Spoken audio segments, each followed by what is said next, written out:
Dex Ereon, welcome to the LYHL podcast. It's a pleasure to have you here today.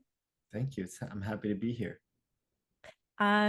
We know each other very, I would say, peripherally. Like I would, recognize your face. We're, on the social media, inner, the interweb overlapping, but we know each other.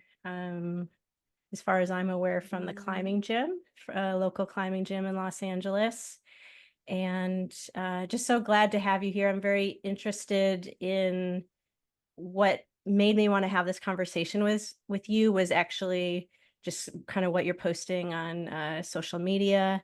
And I don't want to take away from anything that you're gonna share. I really like people to describe in their own words kind of but I'm really intrigued by the conversations and the way you're trying to impact people's lives. So I'm really excited for our conversation today. Thank you so much. Thank you so much for your curiosity and for reaching out. Yeah, It's a joy to connect in any way with people, and so I'm happy to be here. awesome. Well, let's get into, so question number one is just what is your how would you describe your work and vocation?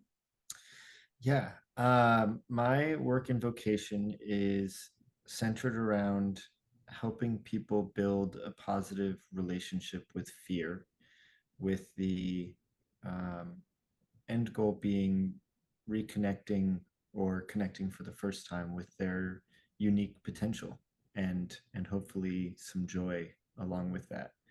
And this is something that has been a work in progress for almost a decade now.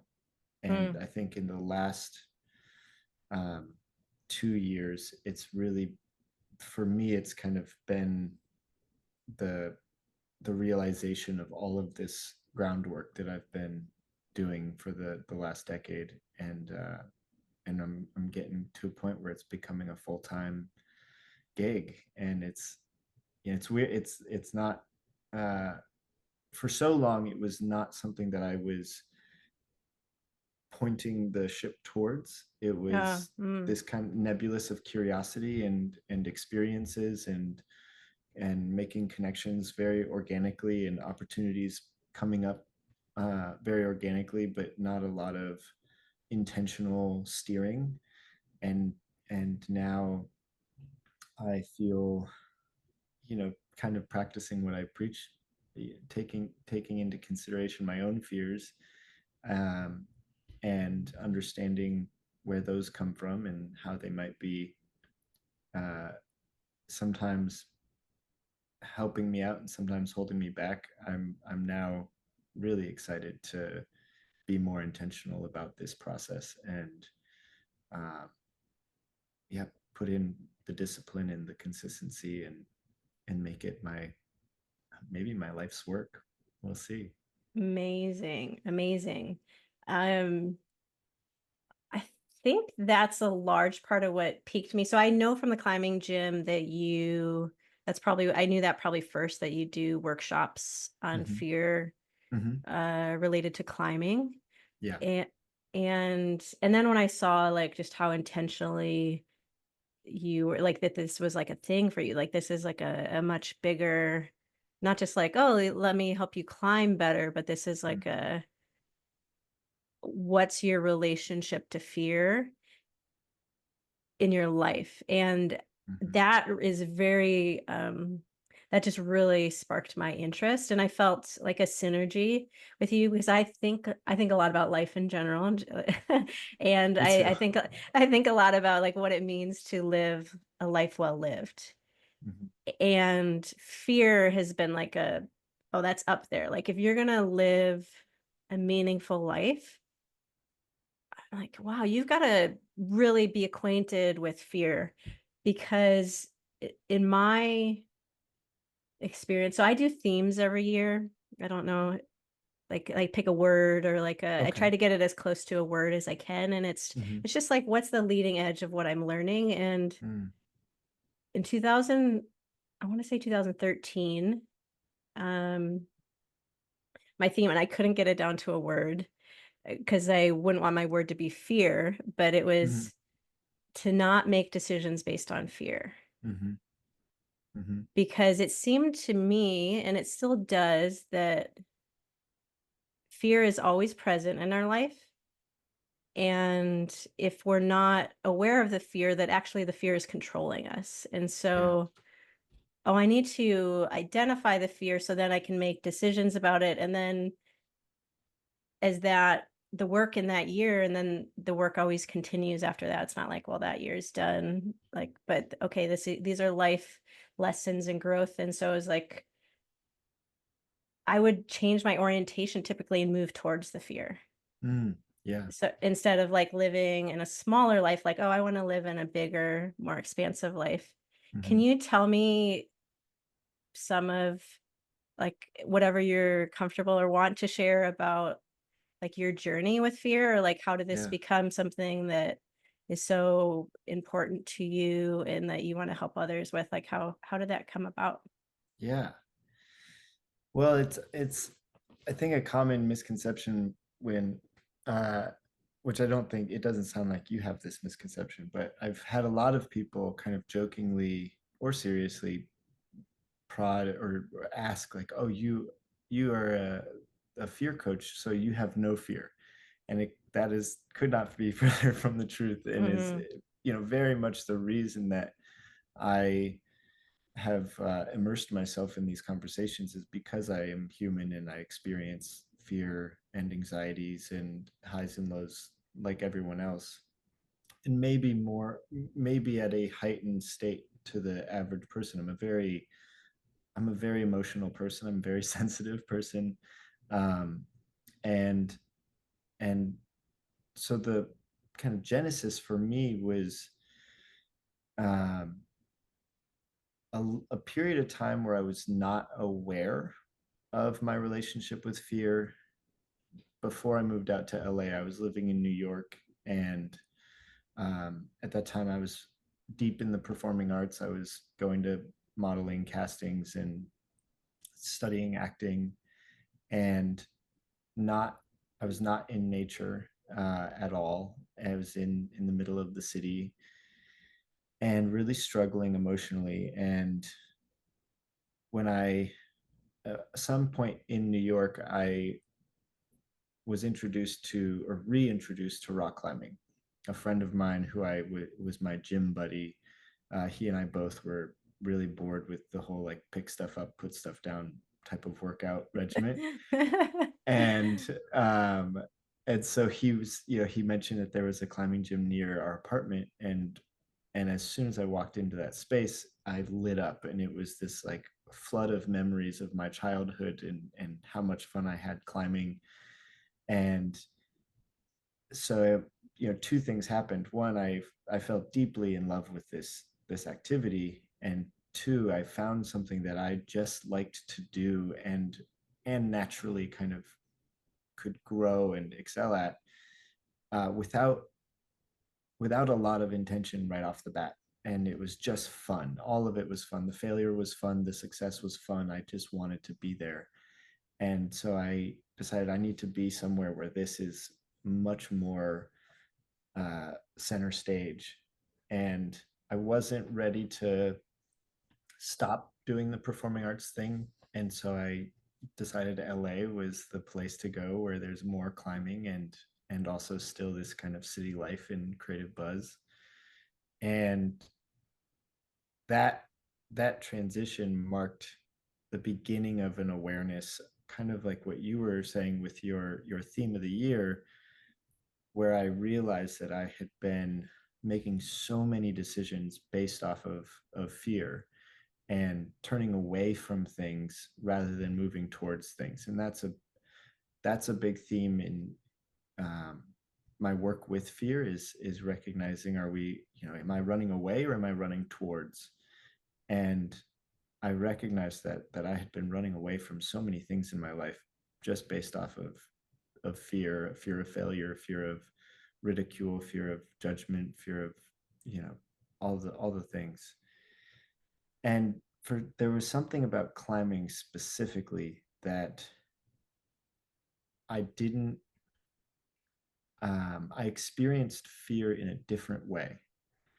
And I I think in large part, maybe the biggest impact was the community that is in the climbing world and the friendships and support systems that I came in touch with. And I felt safe doing dangerous things and taking risks. And I felt supported and I felt seen.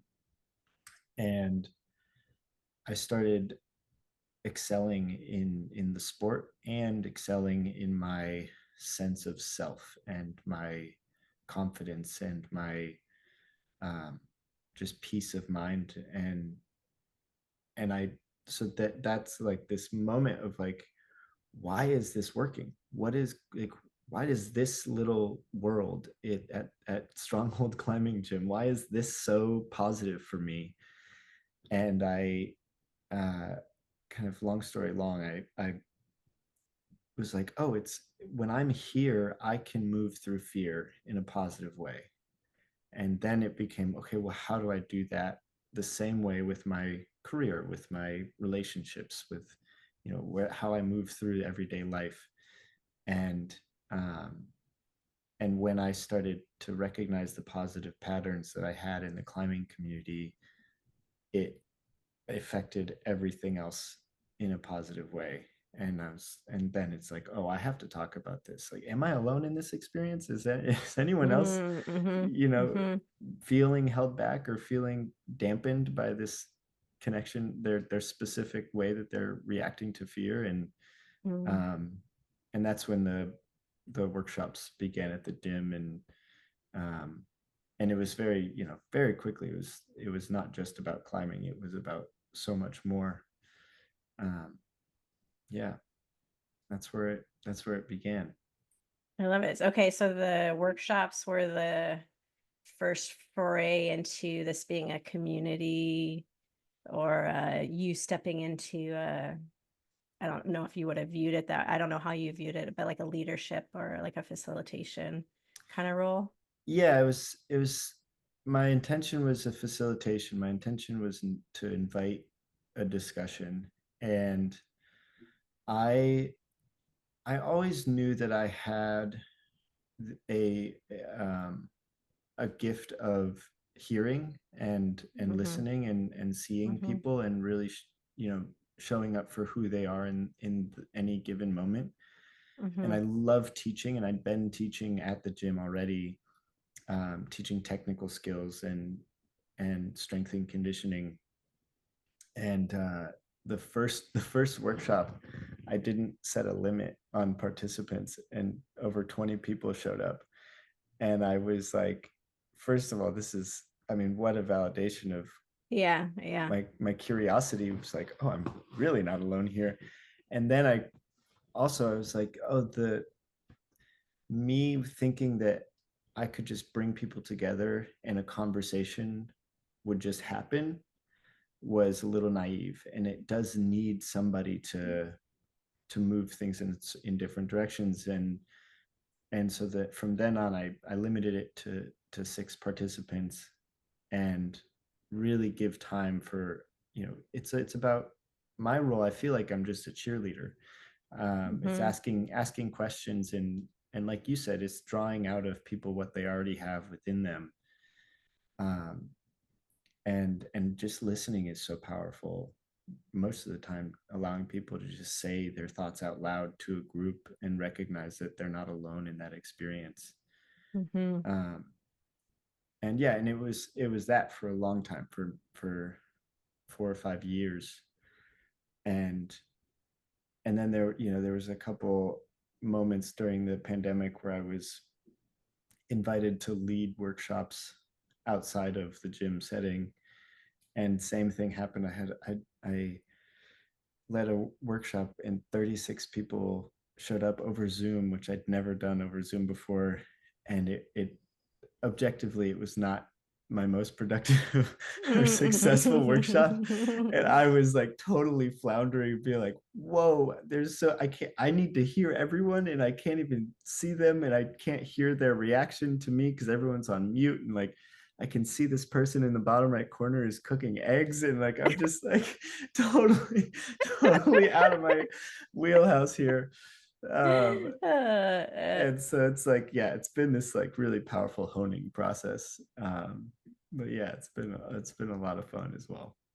Oh, that's really great. It's very interesting. Like right as it is just like come just like really clear in my mind. And just I was like, okay, I'm gonna say this. Like this seems really true. Like you're a very good communicator.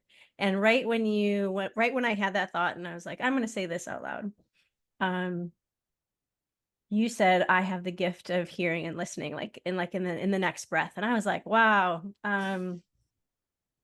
Because that's like how are you going to be such a good communicator? Well, you've actually listened to people. There's like the pausing and the taking the breath um and I think that's associated with the warmth that I think how you and this is true of like when you said it also my brain makes a lot of connections, so I'm just making connections from you said like that and there was that synergy. I was like, wow, he's a great communicator, and essentially you're like, I'm a great communicator, you just said it differently. um and that you said it as a gift, right? Which we could go into that, right? Like where does like our capacity come from, Mm, which I think is related to our relationship to fear, right? When mhm, you kind of know who you are, and I think that's a life's work, like evolving, getting in depth in that. But then there's always like that, and we'll probably get into that more with other questions.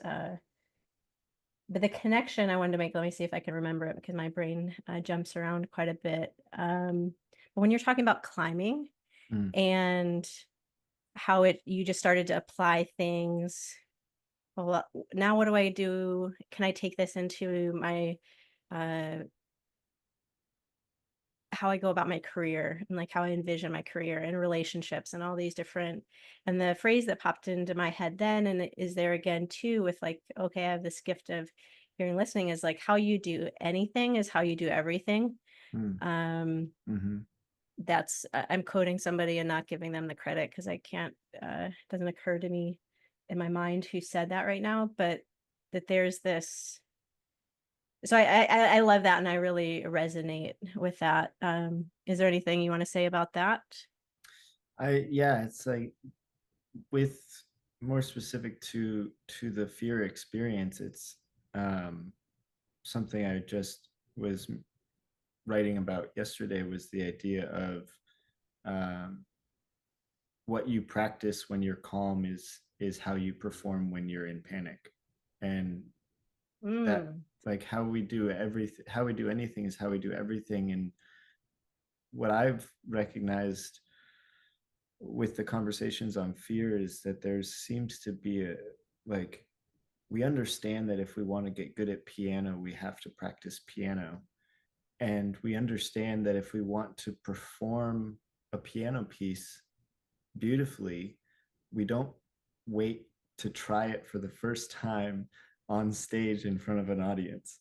mm-hmm, We sit in a quiet, controlled, mm-hmm, comfortable, safe space and slow mm-hmm. down and Yep. make mistakes and all these things. And that same process is available and so powerful if we do the same approach with fear. Because it doesn't, I can't try a new way of reacting to fear in the moment of fear. It just won't, it won't work. If it does, it's a happy accident. But Mm-hmm, um, mm-hmm. yeah, I love that saying, how we do anything is how we do everything. I think it can be Yeah, extrapolated a lot in the fear process. yeah. You just dropped some really great insights, some really great wisdom. Uh, yeah, what you practice in calm is um, what you do in panic. Yeah. Uh, yes, like that. I find myself, and it seems this way. I don't know if you would use this term, but I find myself living a more contemplative life, right? Creating more space around things, being more in nature, looking for beauty all around. Can I notice the light Mm. coming in the, I guess it's on my face, the light's coming in Yeah. my blinds. Like, can I look at that and see notice the beauty, or is there a bird at the bird feeder, or, a butterfly going by, or what Mhm. smells, or just like noticing what's happening in my body and how that aligns with joy and gratitude. Mm. And I think we're kind of getting into it. So I'll ask just the next question, which is what do you think it means to live your healthiest life? Mm. Yeah, I've been thinking about that um, since you sent the preview of the questions, and I think the only way I know how to answer and feel really um, authentic about it is to be Hmm. really general and broad because I don't Mm-hmm. know Great. uh, Mm-hmm. be- I don't know how everyone's unique experience is, and so mine is what I come to is balance, and um, I'm training for this really hard physical challenge coming up in December, and I've been really shocked by the how imbalanced I felt when I was staying strictly connected to my regiment. And I was so confused because I was like, I love this stuff though. I love hard challenges. I know the benefit of working your ass off. I know that. I know the benefit of my heart pounding in my chest and my breath moving through my body and sweat coming out of my pores. I know the benefit. Why doesn't this feel that good? And Mm, I finally was like, oh, because I am not offering any opportunity for rest and recovery and mm, just like quiet, and I'm working so hard that I've lost the balance. mm-hmm. Mm-hmm. Uh, and then I think of those times where I'm on vacation for too long, and I'm like, Yeah. holy smokes, if I don't have a task right now, I am going to lose it. And it's like, yeah, it all everything comes down for me to balance, and how am I teetering. Hmm.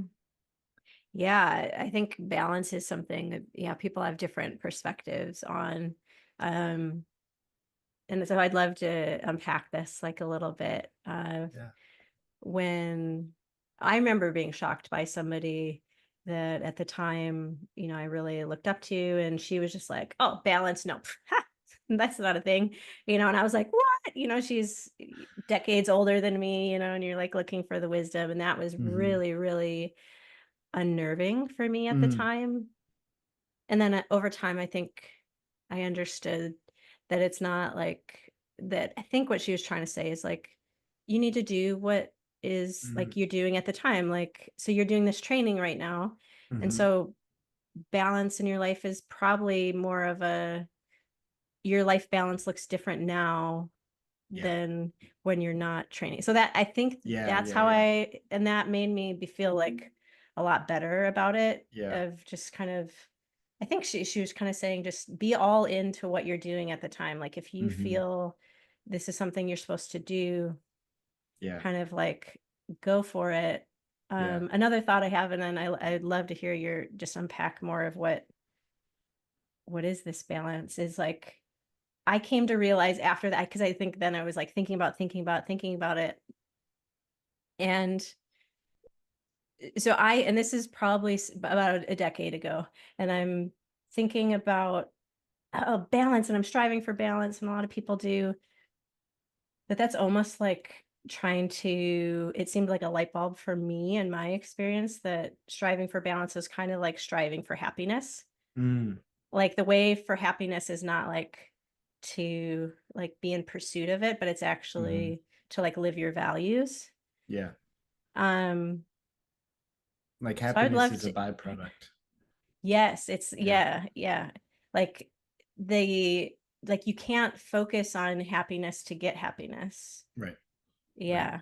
Yeah. Yeah. So it's not um, it's not, yeah, you can't be focused on the end. Like you have to be, it's probably something about like, I don't know, like being in the present moment, right? If Mm-hmm. like, because there's a lag, right, in terms of like Mm-hmm. emotions and things, and like the things that you do over time, lead lead to that. So I don't want to, I'm talking a lot. So I'm curious about just what, as you're saying to live a healthy life is balance, and then gave some examples of times where you feel out of balance. Like what, how do you know when you're out of balance? How do you know when you're in balance? What Mm, helps you what are for you, like how do you become balanced? What does that yeah, look like? yeah, that's a great question.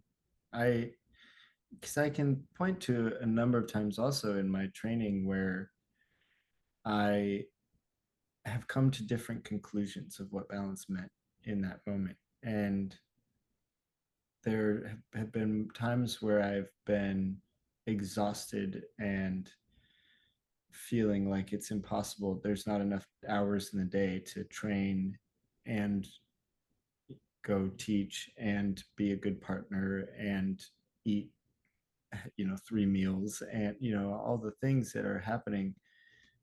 And I'll check in with myself and say, okay, well, is it helpful to keep pushing, or what is your goal right now? And sometimes, because that balance, I think, is, it changes depending on your perspective. If you zoom out, I know that after December 7th, I won't be training anymore.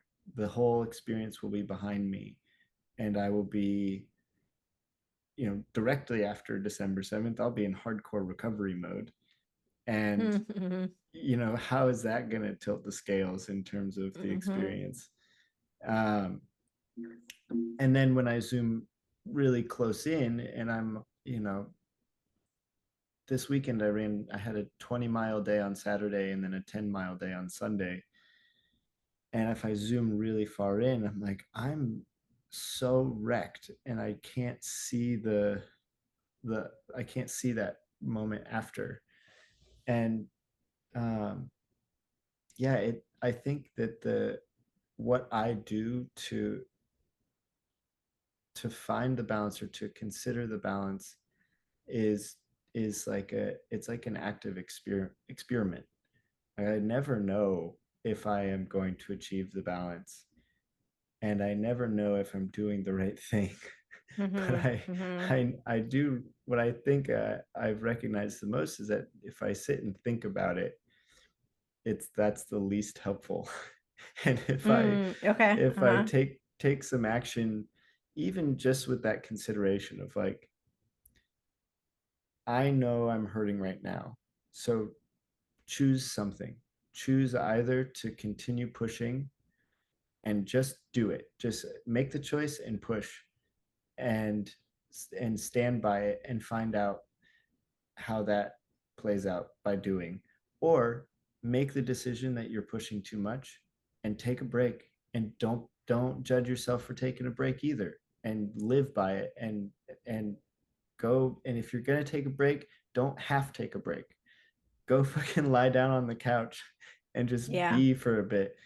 And I don't know when it's right or wrong, but I do know that I asking myself what I need, and then taking action off of that, rather than just going mindlessly. Hmm. Hmm. If it feels, maybe it's just it feels compassionate checking in, and Hmm. Hmm. um, it maybe it isn't actually bringing balance, but it gives me this feeling of like I'm considering it. Yeah. Well, I think that, yeah, if I, because to me, like as I've thought about balance, I think it is like, are you living your values? And that's kind of what I hear in there. And then rather than getting stuck in, am I making the right decision? Like, no, I never know if I'm making the right decision. The only way, but if I can get more data, that'll help. So I'm going to Yeah. make a decision and do it, and then I'm going to reflect on it. Mm-hmm. Uh and that seems really true to me, is like life Mm-hmm. is full of so many opportunity, like decisions. It requires us, and so a lot of times in order to deal with that, we automate decisions, right? We just like, Mhm. we go to the grocery store and we get the same, we like go through the same patterns, or we take the same route to work, or we communicate with people in similar patterns or things. But you're highlighting the importance of like pausing and then just seeing like, okay, I decided to lay on the couch instead of do the run. How's that going? Or okay, I did the run, and then you'll probably do it later, right? Like, Mhm. so if you're using training as an example, what you could do in this real time, and then okay, after that, I'll see how I did. Okay, I feel more erect, but is that necessarily bad? Well, I have a very hard physical challenge that I'm scaling up towards. So, yep, maybe I still feel wrecked right now, but imagine if I try to do this thing without like Yeah. any of this training Yeah. versus like you're just like, no, I really think my body just needs this time. I'm going to take it. And then maybe you find, oh wow, like my training is so much better. Yeah. And because I as a with my physical therapy background, Yeah. and I'm moving into coaching, but I kind of have two prongs. I can't really decide. That's a little bit of my issue, is I have difficulty picking just the one Mhm. thing. So I still love to help people from a movement perspective. So moving coaching is something I'm interested in. Mhm. Rest is just one of like the 6 pillars of, if you're going to have a healthy, move healthily, have a healthy movement system, like, rest is really essential to it. But Mhm. there's all these other components, and it's always challenging.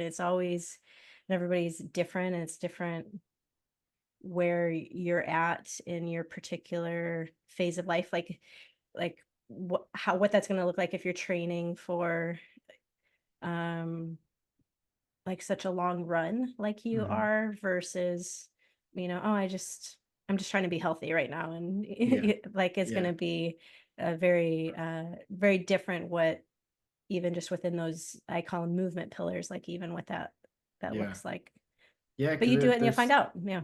Go ahead. there's so many times where I try to be as honest as I can on the social media platform, so it's not just uh, the highlight reel of how everything's always awesome, and so I try to be as, you know forward with, like, today sucks, like today is not easy, and I'm struggling, and I get a lot of, I think I feel the intention of support, where the people will, my close friends and my family would like, dude, just stop, like just take a day off, and I'll sit there and go, well, that's not the goal. I've taken enough days off that I already know what that looks like. And so Hmm. right now, what I'm more curious about is what happens if I push harder. And Hmm. then there are other days where it just feels different. And I go, nope, today's a day off. And I'm doing that now. And then I, text my mom and I go, you'll be proud of me. I took a day off. Yeah. Right, which is, it's always nice to, yeah, have your parents be proud of you, right? Yeah. That Yeah. trickle down, yeah, Yeah. yeah. But yeah, there is no, something I learned in my climbing training was, there is no never, there is no always. And Mm, and mhm, it's like it's a more complex way of living. It requires more attention, it requires more improvisation, and it takes away that kind of automation that I think a lot of it. There are so many things in my life that I've automated. There were 5 years of my life where I wore nothing but black because I was like, I mhm, don't want to think about this, what I'm yeah, wearing. mhm, um but that type of intentionality, it doesn't allow that automation. And so it is, that, like, quest for balance really isn't even a quest for balance. It's really like a quest for making sure I'm just asking the questions, mm, and then acting and standing by it. mhm. I love it. I'll definitely, I love this. Thank you so much. What what are you currently learning about what it means to live your healthiest life? Mm,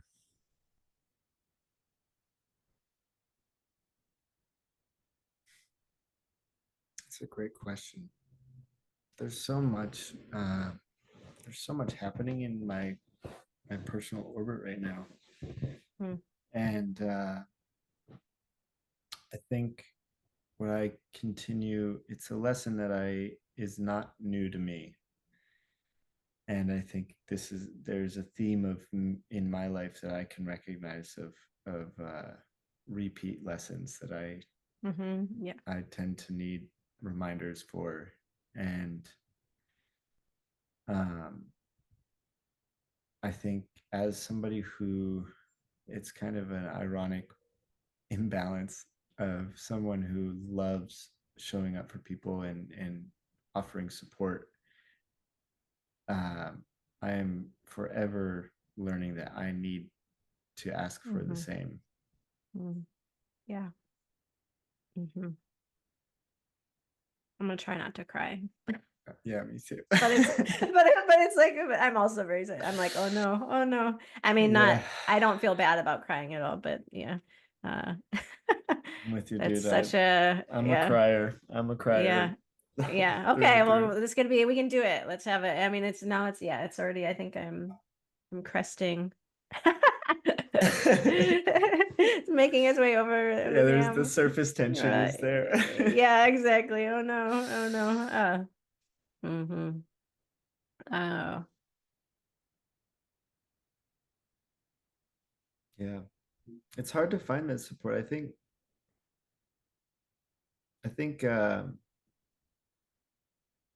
I'm just curious now of like what it is that has creates that roadblock in seeking out the support. And I think there's a,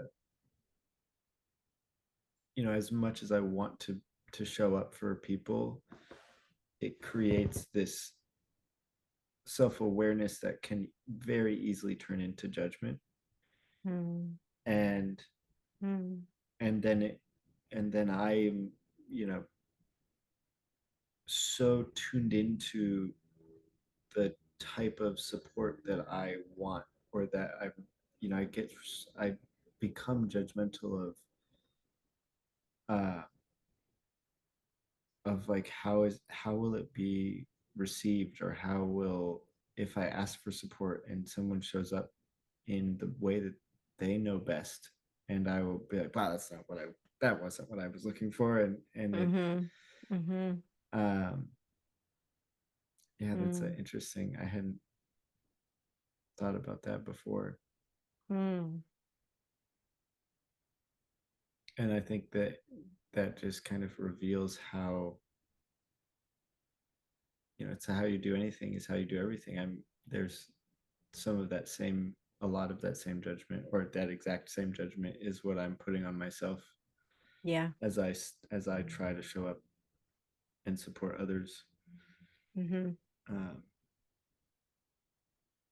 yeah. Wow. So just yesterday I was having a conversation with somebody. I've gone through changes in my life that have just really like my personal life is like not how it was a few years ago. I could Hmm. just say that in a nutshell. And I was just talking to a new friend, somebody that just really seems like wow. Not too dissimilar to kind of like the conversation, like, okay, I don't know if I've really had a conversation with you in person, maybe we've said Hmm. hi in the gym or something, but Hmm. that we can then have a conversation like Yeah. this, like that. It's Yeah. just like, oh, yeah, I can hold space for this conversation. You can too. So I was having a conversation with somebody that's, new in my life from this summer and experience we had together. And we're just having, just working on that commitment, or that well, it's not automatic. There's nothing automatic about this, right? We're trying to Hmm. establish this, like, oh, do you want to be in my life? I think I'd like to be in your life, those sorts of things, and continue Hmm. that. And she very early on. So this was our first phone call since we had had an experience together in person in a group. But in a text, she had said to me, because she asked me how I was doing, and I'm just an authentic person. And I was like, oh, man, on that particular. And she was just like, if you ever, need a listening ear, like let me know. And and I'm going to try. That's like, this is a dangerous zone because even because that it just feels so rare because I knew that she really meant it. Even though, and I was like, oh my God, like here's somebody that really means it. I have like this desire and this longing for it. Um, and am I, so speaking of fear, like, oh, this is a growth edge. This is okay, where is my longing, my desire, my needs?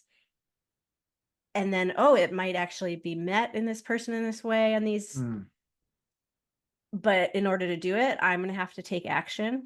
I'm gonna mhm, have to initiate that phone call or text and say, hey, can we talk? And then we mhm, plan a time. And I was like, wow, this feels really new mm, because that's exactly like I'm gonna ask for help. mhm, I'm gonna say I need a listening ear. mhm, And I'm like, and so that text, maybe came a month ago.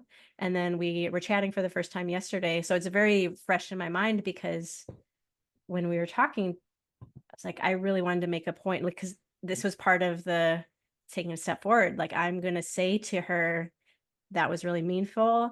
I'm going to say to her, this is going to be really hard for me to do. And it means so much to me. And I plan to do it. And, mhm, and then reciprocate that. So I feel that so deeply. And then just how you made a connection into judgment is really like, I wrote a book all exploring judgments that I have mm, and like how they came to be. Um, like what in my past kind of conditioned me to believe a certain way, or what decisions have I made at different times, and just trying to be honest about judgments I have. And so you inviting that into this conversation of how that's something for me because I relate to that. Like, and so, but I don't know how conscious I was of that connection. So I can say, okay, yep, I can come to like these conclusions about situations or people and feel firmish in that, or like have, I feel like I have some legs to stand up on that because of my internal experience. And it's very interesting to me how you have this awareness and you've linked it to like your need for help. mm. And uh whoa, I'm gonna definitely be yeah, definitely be thinking about that. Yeah, me too. Yeah, it is again. It's like asking the question and then making a decision. And I have so many people in my life um, that really know how to be that listening ear and that support for me. And we have a lifetime of relationship together, and many times that we can both point to us not being that listening ear.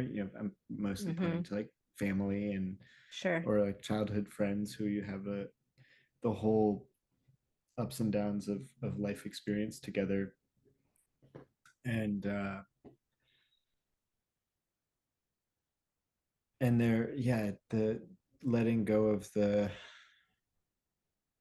expectation of who is going to be on the other end of that conversation. And uh, I mean, it hits so hard, those moments where I remember I was having a conversation with my mom, and she was asking how everything was going, and I was definitely holding back the how hard things were. Mm-hmm. And and she said something, just it was probably so simple, of like, that sounds really hard. And Yeah. oh man, just those like Hmm. when you think you're just having a chat, you think you're having an automated phone call, Mm. and and and Hmm. somebody surprises you with Hmm. that space of like, you can just let it go. You don't have to explain, and you don't have to protect right now. You can Hmm. just be, and I hear you Hmm. is such a gift. Hmm. And the judgment piece, I think about judgment all the time. And I my partner and I crack each other up all the time. We are professional people watchers. And I mean, to a fault. We have a problem going out in public together, and like it's hilarious. And the whole game is like playful judgment of like, we're like Hmm. telling Yeah. people's life stories, and Stories. Yeah. and and just like fascinated with everything happening around us. And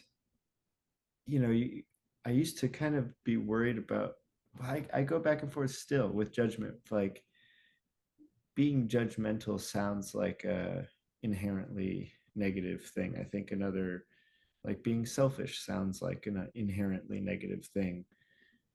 Um, and fear sometimes sounds like an inherently negative Hmm. thing. And I think all of those, being selfish, so important in terms of safety and survival, and being able to show up for other people. If I'm never selfish and I am burnt out, and I've not put myself and my own needs first, then I'm what I've learned is that I'm a shell of a human, and I don't have much energy to share. And if I ignore fear, I make reckless decisions. And if I let fear take over, I don't step out of my house, and I don't Hmm. experience the beauty of life. And if I don't judge things, if I don't come to conclusions, I'm kind of just a floating nebulous, and I don't know where I stand. I have no grounding. Hmm. And I'll, that kind of leads to learning the same hard lessons over and over if I don't finally conclude like, wow, I'm judging that to be not helpful. Hmm. Hmm. But again, if I don't have the curiosity to ask and check in and say, well, okay, where's this judgment coming from? And have I been curious enough to earn this judgment? And so Hmm. if the answer is no, if I haven't asked all the questions, if I've come to that judgment too quick, then I think that's the one that I am weary of. And Hmm. but there are also times where I'm like, whoa, I explored this with all my curiosity, and I am judging this to not be good, or I'm judging this to Yeah. be really good. Yeah. Yeah. Either one. Hmm. Uh, yeah, nothing is one thing. That's for sure. Yeah, that's so true. Like the two sides of a coin, or saying things are both and, it's this Mm-hmm. and it's that simultaneously. Mm-hmm. To say judgments can be harmful and unhelpful, and judgments are essential. Yeah. Okay, well, can I explore that? And I loved the have I been curious enough to earn this judgment? That's like Mm. that framing of the relationship between openness Mm-hmm. and the structure that a judgment gives you, I Mm-hmm. think is very um it's very intriguing to me. Like the concept of like earning a judgment is Mm. like, oh, like a judgment shouldn't just come, like if a Yeah. judgment just comes like that, that's not earned, right? That's going to Yeah. be, but where, which sounds very similar. Like that was kind of like my whole book process, which was Mm. so helpful in my life. Like it was a very vulnerable project, right? Because I'm saying, okay, well, here's my beliefs about something, even if I don't want them to be my beliefs, right? There's like can be this discomfort in that, even asking questions about what are my judgments, right? So then you can say, well, is this helpful or is this harmful? Um, versus the, well, I just saw that person and therefore this. But then we also do have to make very fast decisions Yeah. of like persons walking down the street, like, Yeah. is it safe or is this dangerous? Yeah. If Yeah. like if I'm in the ocean and a wave's coming, like, and I'm trying to play, like, is that a wave that is going to harm me? Yeah. Like the risk benefit analysis Yeah. of like, oh, I'm Yeah. here for this experience. Like, am I going to try to ride that wave, or like, Hmm. do I need to, seek safety in some kind of capacity? Or Yeah. you even highlighted it with like climbing. I can't remember your phraseology, but like the never and the of Oh, climbing. What's yeah, the there is no never, there is no always. there is no never and there is no always. And to me, that just meant like, oh, you could do like the same like route, but it's just going to be, especially if you're climbing out in nature, it's just like Yeah. that hold could have been there. And then the next time you go put a hand on it, we don't like those kind of routes, but Hmm. those kind of things can Hmm. happen, or a Hmm. bird can come by, or you're sweatier, or the sun hits a different spot. Is that what that kind of means? Or is Yeah, it's in the climbing, this, the climber's perspective, and also from a tactical standpoint, from a preparation standpoint, and from like how do I, from a safety standpoint, how am I going to rig this scenario? How, like, what are the tools that I'm going to use? And so there isn't a knot that always is the best knot, and mm-hmm, there isn't a method that is never okay. And context mm-hmm, matters. Context defines the whole experience, and that's, what I love about incident reports. I love the objective, looking at a something that went really wrong and looking at it through an objective lens, not through a lens of blaming or mm-hmm.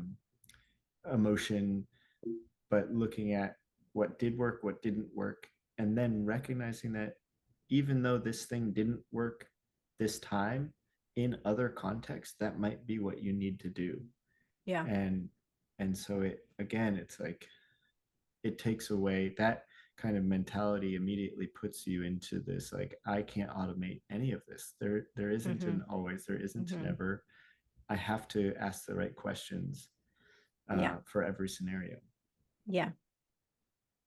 Yeah, that there has to be like an engaged problem solving. Like, I think, yeah, when you think about anything in the wilderness, right? Like, you could Mm-hmm. just be like, well, that one time I didn't bring any layers, and I didn't bring extra water, and I didn't bring extra fuel, and I didn't bring a headlamp. And so Mm-hmm. therefore I never need that, is like such a, like a newbie, like Yeah. it's such like a flawed process that I think Mm-hmm. anybody that spends time like remote in nature, there has to become this respect for, yeah, just the varied experiences that happen. Yeah. The potential. The Respect, potential. Yeah. respect the potential. Yeah. Mm-hmm. Yeah. Mm-hmm. And I love that I love the conversation around what you were talking about with like the wave, and making, like, how do we make a quick judgment, and how do we make those quick, because those are those zoomed in moments where thinking is not going to get you somewhere else, right? Like, Yeah, this is good. Yeah. the more Yeah. I think about this wave, Mm-hmm. the less I am going to be able to decide. Yeah. It will Yeah. decide for me eventually. I think that's, people talk about rock climbing being so scary. I am like surfing. If Yeah. I need to be humbled, I go to the ocean, because Mm-hmm. now the wall is not, it's chasing you. And it's Yeah. a different wall every time. Every And time. Yeah. it's you don't know necessarily, depending on what kind of break you're at, you don't know when the wall's coming. And it's like this Mm-hmm. whole, Right. there's Mm-hmm. whole thing of like, I have to make these quick decisions. And sometimes some might look at it and go, well, that's where fear is our best tool. And I think that in certain contexts, we are correct in that, like, we're gonna fight, flight, Mhm. freeze, or fawn. Fawn, you can't really fawn to a wave. It doesn't. There's no Mhm. appeasing it. Mhm. Um, Freezing in that scenario is definitely, I would think, is the most detrimental. But okay, am I gonna get out of here? Am I gonna bail and flee, or am I gonna fight and, like, we're gonna interact face face? Mhm.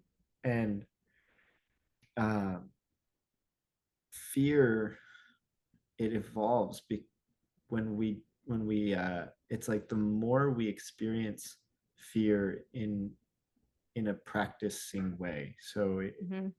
in those, like, calm, safe environments, the more I go to the beach on small wave days, Yeah. the more I can trust that quick judgment when I'm there on a big wave day.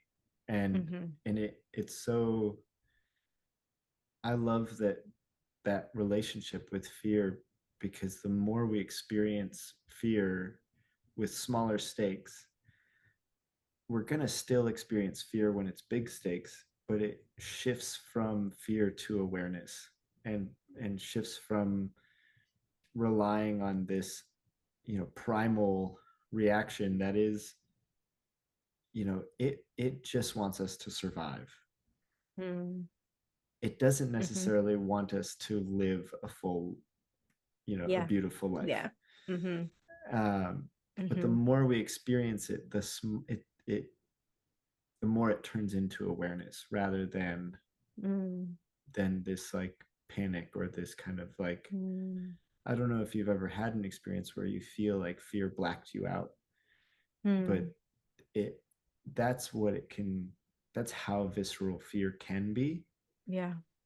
And the less we experience fear, the closer proximity we are to that blackout experience. And the more we experience fear in a productive way, the more we are actually aware in that moment and can make a smart and informed decision Mhm. in a timely manner. Yeah, I mean, that sounds like anybody like that worked, say, like an emergency department, right? Or Mm-hmm.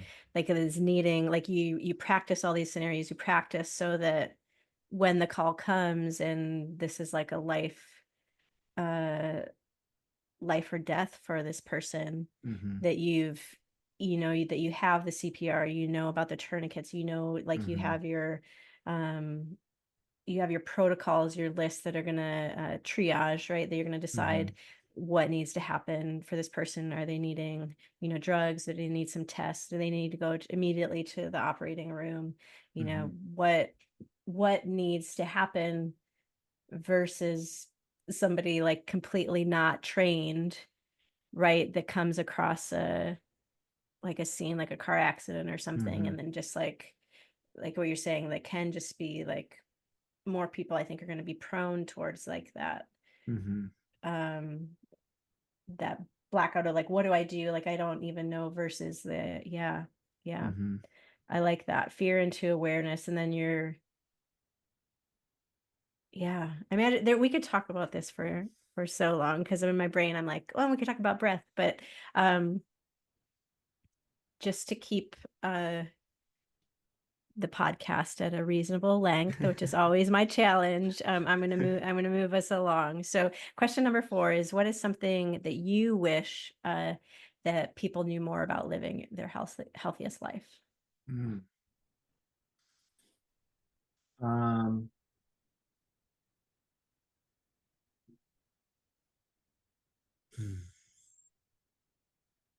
I think one thing, especially in our general, like, social media climate today, um, is that the like the more, what is the word, like, the more, well, yeah, it kind of goes back to the always and never piece, and the curiosity, and the nuance and the complexity of unique individual selves. um, the more that somebody says, should, Mm. or Mhm. you know, assume, like, I've had so many experiences where I've been in a public setting and I'm doing my training, and somebody will come over and go, "Oh, you should do it this way." And I just look at them Mm. and Mhm. what I now ask is, "What is your goal?" And I get them to tell me their goal. And then I just calmly and politely say, "That's really cool. That's not my goal." And it feels Mm. like there is this quest for living a fulfilling and whole and healthy life, and the experts, the self-acclaimed experts, are trying to find the package deal and go, "This is the way, and if you want it, you should do it this one way. it will Mhm. it will always work, and this thing that you're doing will never work." And It's I'm like, just, yeah, BS alarm is going off. yeah, I'm like, "No, I wish, I'm like, I wish more people knew that there is there is no always, there is no ever, never, and there is no should." Mm. And I think, Mhm. at a risk of claiming one thing is the best thing, it's like, stay curious and Mhm. ask more Mhm. questions. And when someone asks a question and the answer is short and concrete, it's like, whew, I don't know about that one. Yeah, yeah, I need yeah, more. yeah. I need more nuance. I need you to ask. Wait, like, when people ask me questions in my coaching, I the I immediately have, you know 10 questions come to my mind for Mhm. them. Mhm. And because I cannot distill the answer down to this, like, linear quest. And um and that frustrates me sometimes in my life, where I go, "God, what do I do? Like, what can I just always do to make it okay?" Like, it's Mhm. not it. Mhm. It's not Mhm. there. And so I go, "Okay, I'll start with today." you know Yeah, that's like making me think just, from my perspective, with like 2 decades nearly as a physical therapist, that it's like somebody comes up to you, it's like outside of this is not somebody that's a scheduled appointment. This is, we're at a party, we're at the gym, wherever, yeah. and they say, what should I do? Oh, I have this, oh my, and they're pointing to whatever said body part is, which I really enjoy helping people, but it's like, Yeah. How and it much made time do me you have? yeah, well, it made me realize is like I was like, oh, when I schedule an exam, and that's basically what I tell people. I'm like, well, I could say some things right now, but it's gonna be more akin to, like, you doing a Google search, Yeah. for your problem, but if you really wanna know, like, let's set aside some time and let's do an evaluation, and my evaluation is just this inquiry, like, these questions. Hmm. So you say you have, hip pain, well, I don't know, it could be a bursa, it could be blah, blah, blah. I can rattle off all the different muscles, or is it the joint, or is it actually coming down from your back, or and then there's the whole, well, why did it become even an issue to begin with, which can be completely different. You can have people with the same kind of pain and a very different mechanism that caused it, to a very different behavior, with somebody in a car accident or with somebody Mm-hmm. training for a run, and they just, uh, weren't really set up for whatever they were trying to do. So I love the curiosity and the nuance, and like, because even my practice has been called like artisan physical therapy, just to convey Mm-hmm. the idea that you are your unique you, Mm-hmm. just in general in the world. Like, there's never been anyone like you, there'll never be anyone like you again. And then the circumstances surrounding what happened, like, you now is not you tomorrow, is not Mm-hmm. you yesterday. So kind of, where are we at? And I want to help you be an expert in your body in this moment, in this time, that you really understand and know what to do. Yeah. But you can't translate that to other people. Like, they Mm-hmm. can't then maybe there's generalized principles, right? Yeah. Like, Yeah. yeah, we all need rest. If you're not resting, then that's a problem. Oh, we all need strengthening if you're not doing that. But just this idea, but people want that. So people, it Hmm. does happen like at the parties, like people want that, or a lot of times people just abdicate like their responsibility for their well-being. I think we've been kind of conditioned to do Mm. that with the so I'm sure that I don't know how much you deal with that when people are because how you present yourself kind of attracts different people, so you might Sure. not deal with Sure. it as much, and I don't deal with it as much as I used to, but there's still like people that just want to be told what to do and they'll do it. Yeah. Yeah. Versus like, oh, we need an interaction here. Actually, I'm gonna offer you this. We're gonna try Hmm. it. You're gonna offer me something back, and we're Hmm. gonna we're gonna figure things out. And well, can you just give me like 3 exercises that will keep me healthy for the rest of your life? No, I can't actually. Yeah. But Yeah. like I can do things like right now, but really, there's a lot of nuance. So we need to be doing all these things, and how that Mhm. works for you. I don't know. I can't actually tell you what time of day you should be doing it. I can say, "Oh, you Hmm. should do it probably this frequency," but I Hmm. don't but it's like all this habit formation for people is really it takes their interaction, and then just even if they're, for example, so in that same example, if they're doing a movement like an exercise, there's certain things that they could just be like, bang it out, "Okay, I just need to do Hmm. this." But more often than not, people need to be mindful about how they're moving and how their body feels and what their alignment is like in order for Hmm. it to be successful. So there is all kinds of nuance. And even I think they need to have some kind of curiosity to Yeah. say, well, what does my body look like? Am I doing this right? Hmm. Is this the best? Okay, that's a tricky word. Is this the best way that I could do this right now? Hmm. Or probably a better way to say that is even, is there a better way that I could be doing this Yeah. Yeah. right now? Am I Yeah. optimizing this? It's something that I think I've run into more than having people come to me and ask me for like, hey, give me a cookie cutter path to follow. Like, show me the shape, and then I'll make the shape, and then I'll be good forever. I don't get that a lot, but what I have run into on a number of occasions are people will go, hey, I want I want the end goal. What do I how do we get there? And then we'll talk about some different processes to get there, and they'll go, I can't do that.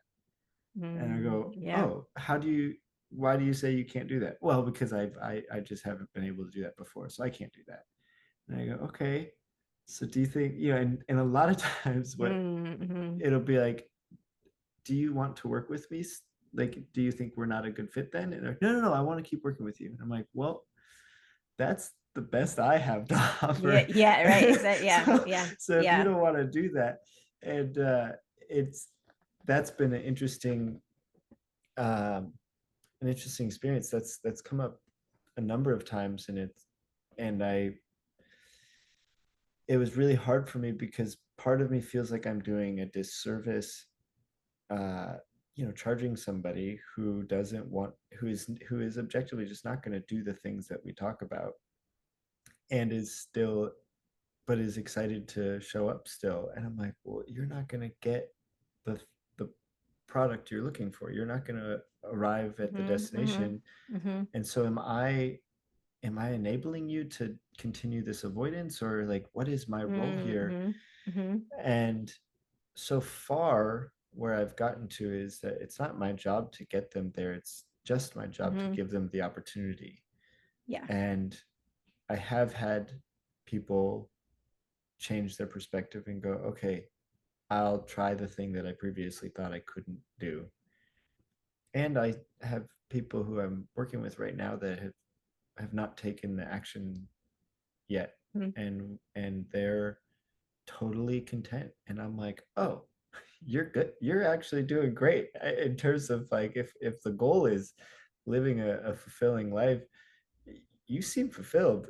Yeah. you don't need to get there. You know, it's like you might not be aware that you actually don't even want to go to this place Mhm. that you have Mhm. sought me out to help you to get to. You're Mhm. totally cool where you're at. And it brings you a lot of joy to have these conversations and to have somebody come and ask you these Mhm. questions, and that's enough. And uh, yeah, it's yeah, there's again, it's like those flip sides of the coin. Sometimes people are like, tell me Mhm. what to do so Yeah. I can just do that and not think about it. Yeah. Mhm. um, and then people are like, tell me what to do, I'm not going to do it. Yeah. uh that and I yeah, totally relate to that as well. Like and it's interesting because like you're in a field, at least from my awareness, that this is kind of like a novel thing that you're kind of doing. And so Mm-hmm. it's kind of like a frontier and, you know, you do you, and that's great. And Mm-hmm. it'll probably be hard for there to be a lot of expectations from Yeah, different. My training was very like didactic. You're going to be this, you're going to do that. And then when you yeah, get in the clinic, it's like you show competency and you're a good clinician if they're, you know, did it only take one visit, or did it just take like yeah, yeah, the yeah, less time you spend with them, like that makes you better. yeah. And I have found that that paradigm, either I don't agree with or it just doesn't work for Mm-hmm. me. Yeah, Um, yeah, yeah, yeah. and because I think like, I'm like, no, I'm here to like help people live their healthiest life. And so Mm-hmm. even if I calm down their pain in a visit, if I didn't help them, people can only absorb so much so fast. And this is, I Yeah, think, what I want to say, like, because I'm relating to people can only absorb so much so fast. They can only yeah, change habits so fast. And when things yeah. are really entrenched, and Mm, it takes a long time to change habits. And when you're doing mm-hmm. like this deep work, and there's Mm-hmm. just like a mysterious thing that happens with like what makes it like suddenly click, and there's all Yeah. kinds of failures. Well, I started and then I stopped, and then Mm-hmm. so I view myself as anybody that's trying to help somebody with habit formation is like, what's the extreme though? The one extreme is just like, no, that's stupid, I'm never going to do it, bye, to Yeah, like, this is amazing, I'm doing it, I never stop doing it. yeah, There's so many touch points in between. So to me, when I absolutely. hear you say, oh, there's people that are like, nope, I'm not going to do that, that just means they're like, Somewhere on they're the, not they're not in the action yeah, point, yeah, but there's something about them that like they're like, this rings true, or I have this curiosity, but they haven't taken that step yet. So it's like, to me, it's like, no, you're not taking somebody's money. Like, why are you wasting your money and your yeah, time being here? But it's really like that you are offering value to this person that yeah. does, and whether they get to that target or not, like you're, you know, if my goal is like a healthiest life, like, well, hopefully they'll be there. Mm-hmm. But like, if you have defined like a thing they're really scared of, oh, I'm going to Mm-hmm. perform at blah blah blah, like Mm-hmm. this musical performer or this one woman show or climb whatever, Mm-hmm. maybe they'll never do that, but maybe they'll find out, yeah, like you said, that they never needed to. But there's like so much value and utility Yeah, to know kind of like what your north star is, or like what your direction is, whether that's something that's like in a season, like, oh, actually I didn't really need that to like have a meaningful life, or or it's something that's scaled bigger, that's actually like, oh, I thought I was headed that way, but I'm actually going to be yeah. this way. And that uh sorry, to I'm talking with my hands to our listeners, so I pointed in one direction and then like changed the orientation of my hand to point towards a different direction, that might be the value that has, so they might never reach that goal, but that doesn't mean anything about like the, yeah. So I over time have learned to just, okay, I'm just helping them, nudge them forward. Yeah. And maybe there's, yeah, and you're doing that, like I think of that too, like, okay, maybe I need to have a candid conversation and say, is this, are we a good fit, like, is Mm-hmm. this, Mm-hmm. are we heading on a good trajectory? And Mm-hmm. if they're happy and they're there, like, Yeah. uh but it's very, like, as humans, we're so speaking of complexity and nuance, like we're so very interesting, and like what Yeah. motivates people and like how they, Yeah, Yeah, absolutely. change behavior. Absolutely. I was working with a young girl last night, was coaching a bouldering team at the gym, and she was on this climb that she had done before, but she'd never finished this boulder. And it was the last move I think she was stuck on.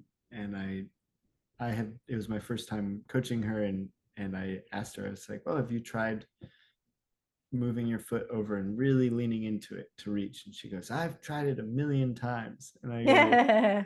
and I laughed and I said, well, what about 1,000,001? And she looked at me. It was like, oh my gosh, it was so fun. Yeah, She yeah, she scrunched up thought face. about Yeah, it. yeah, Yeah. She was yeah. like, whoa, that was fun. And okay, Yeah. I'll do it for you. Okay, yeah. And she didn't make the move, but she did try it 1,000,001 time. And I Yeah, was like, that's so fun. yeah. I know. Yeah, maybe this will be I'm not the same person I was like the prior time. Yeah, Um, we're gonna wrap up our conversation, but before I let you go, there's one thing I would love to hear you share about, because sure. you talked about joy and our Mm, conversation didn't really kind of go into that. Can mhm. you talk to me about the relationship between like fear and joy? Or you kind of talked about that, I think, in Mhm. terms of your uh like what you're doing in your life. Yeah, Uh yeah, yeah. I think I said it earlier. I might have brushed past it, but thinking again with like fear, fear loves us. Fear wants us to survive. Fear does not care if we enjoy it. And so the positive relationship with fear is not getting rid of fear, because it's such a powerful tool. And if we have no fear, we might not survive to experience joy. But if we are overwhelmed with fear, we also won't be able to experience joy. And those moments of, fear can cloud or put a filter on the way we experience life in those slow moments. Fear wants to push the pace. Fear is the snap judgment.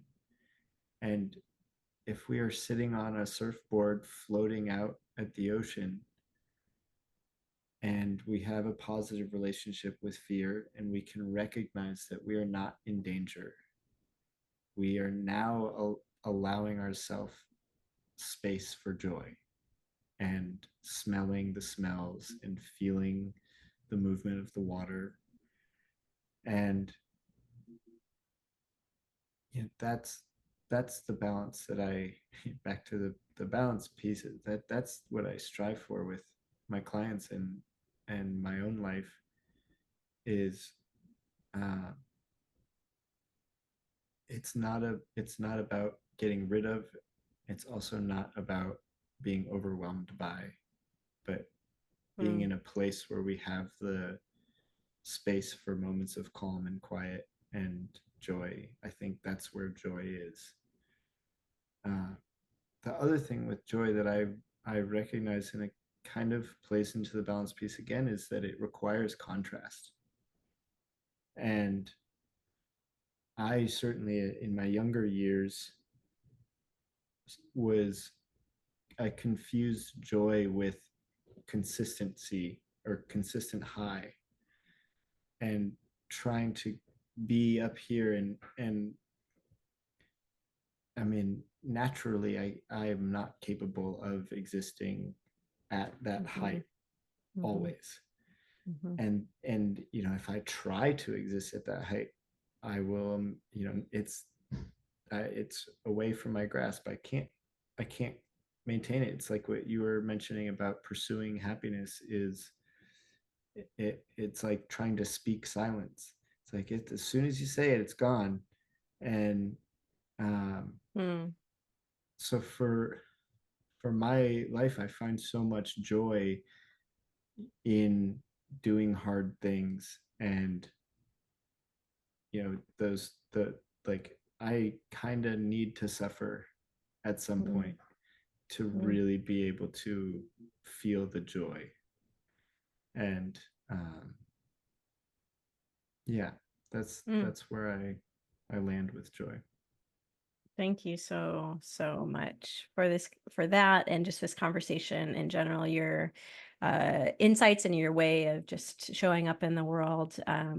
I really value, and I'm really grateful that you're out there just being you. And I think anyone who hears this podcast is just going to really benefit from your insights just about life, and in particular about fear, and how to relate to fear.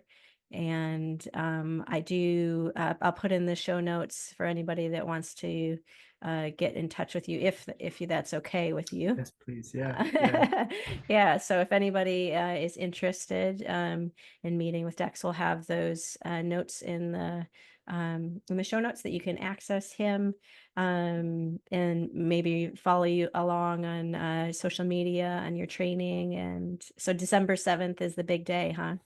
Yeah, December 7th, I will be running just under 70 miles in a single push. And all of that whole process is in a goal of raising funds for the CR Club, and bringing more awareness to the beautiful land that Southern California has to offer, and protecting those beautiful lands. Um, yeah, go beyond love. That's where you can find the journey. Okay, awesome. And yeah, as always, I feel like I could just continue talking because, uh, there's so many points of just even like, well, how did trail running come about? And I didn't know, I knew you from the climbing gym. And then when I saw, Yeah, I was like, wait, he's trail running. And I was like, wait a minute, I didn't know that. And, yeah. just like my experience and my relationship to trail running and growth for that and love for that. And so Hmm. I'm so glad, like, what a amazing, I've never aspired to something quite so intense. Your training run Hmm. this weekend was probably like the extent of what I've done in the mountains, which was no joke. So I Yeah, love, and I'll definitely be following along on your journey, and thank seeing you. how you're doing, and look forward to hopefully bumping into you at the gym soon. But Yes, thank you so please. much. Thank you. Uh, Thanks, Dex Ereon, for joining us on the Absolutely. podcast. And to everybody, may you always see the blessing. Thanks for listening to this episode of the LYHL podcast. If you liked what you heard, you can find me on Instagram at the LYHL, as well as YouTube, the internet, www.thelylhl.com. And that's about it. And back here for our next episode of the podcast. Subscribe and leave a nice review if you think it'll be helpful for other people. Only then. Thanks. May you see the blessing.